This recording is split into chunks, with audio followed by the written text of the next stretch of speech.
అందుకనే ఎటువంటి చర్యలు ఉండవు బీజేపీ దాడుల పైన, హింస పైన. నిజమే, మేము గత 10 సంవత్సరాలు అధికారంలో ఉన్ననాడు ఎవరు ఎటువంటి విమర్శలు చేసినా, ఎటువంటి రాజకీయ విమర్శలు చేసినా, ఇంకా దిగజారిపోయి వ్యక్తిగత విమర్శలు చేసినాడు కూడా మేము భౌతిక దాడికి కూడా మేము పురికొల్పలేదు, మేము అటువంటివి సాధించలేదు, మేము అటువంటి ఎంకరేజ్ చేయలేదు. కానీ ఇవాళ బీజేపీ ఆలోచించుకోవాలి, కాంగ్రెస్ హైకమాండ్ కూడా ఆలోచన చేసుకోవాలి. ఈ రెండు కలిసి ఏదో మేము కేసీఆర్ను, బీఆర్ఎస్ పార్టీని అనగొదుకుతాం, మేము భయపెట్టిస్తాం, వాళ్ళ గొంతులు మూస్తామని చెప్పి అనుకుంటే ఇంత మించిన తెలియకపోతారు మీకు ఉండరు. మా శాసనసభ్యుడు కౌశిక్ రెడ్డి గారిని ఉద్దేశించి వారి వాహనం పైన కావచ్చు, మా శాసనసభ్యుడు వెంకట కమలాకర్ క్యాంప్ ఆఫీస్ పైన దాడి చేసిన దాన్ని మేము తీవ్రంగా ఖండిస్తా ఉన్నాం.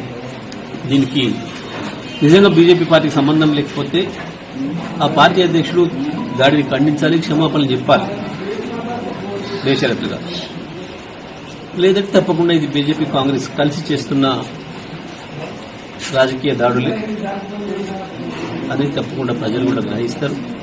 ఇంకా ఇంకా ఇటువంటి దాడులు ఎన్నొచ్చినా సరే ఎదుర్కోవడానికి మేము సిద్ధంగానే ఉన్నాం. మేమే ఎదురుదాడులు ఏం చెయ్యం, కానీ ప్రజలే మీకు సరైన పద్ధతిలో బుద్ధి చెప్పేటట్లుగా మేము ప్రజలు ఎడ్యుకేషన్ చేస్తాం తప్ప మీరు పోలీసులు చర్య తీసుకున్నా తీసుకోకపోయినా, బీజేపీ, కాంగ్రెస్, పోలీసులు ముగ్గురు ఒకటే ప్రవర్తించినా, పని చేసినా వచ్చే ఎన్నికల్లో మాత్రం కేసీఆర్ ఆగనాపడం మీకు కాదు. తప్పకుండా మీ పని చర్యలు కూడా తప్పకుండా ఉంటాయి. ఇప్పటికైనా గ్రహిస్తే మంచిది. ఇప్పటికైనా బీజేపీ నాయకత్వం కూడా వాళ్ళ నాయకులను అదుపులో పెట్టుకుంటే మంచిది.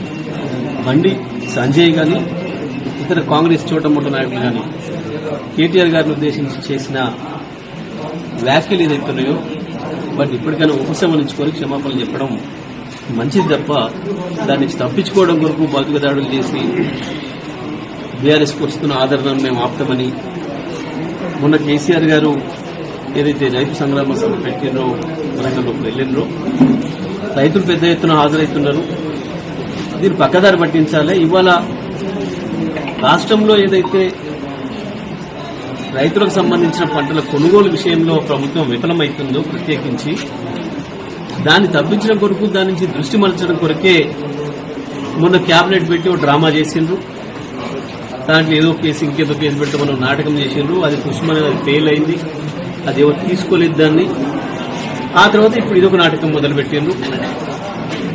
మీరు ఎన్ని డ్రామాలు చేసినా, ఎన్ని పక్కదారి పట్టించే ప్రయత్నాలు చేసినా ప్రజలు మీరు చేసిన ద్రోహాన్ని మరవరు, మీరు చేసిన మోసాన్ని మరవరు.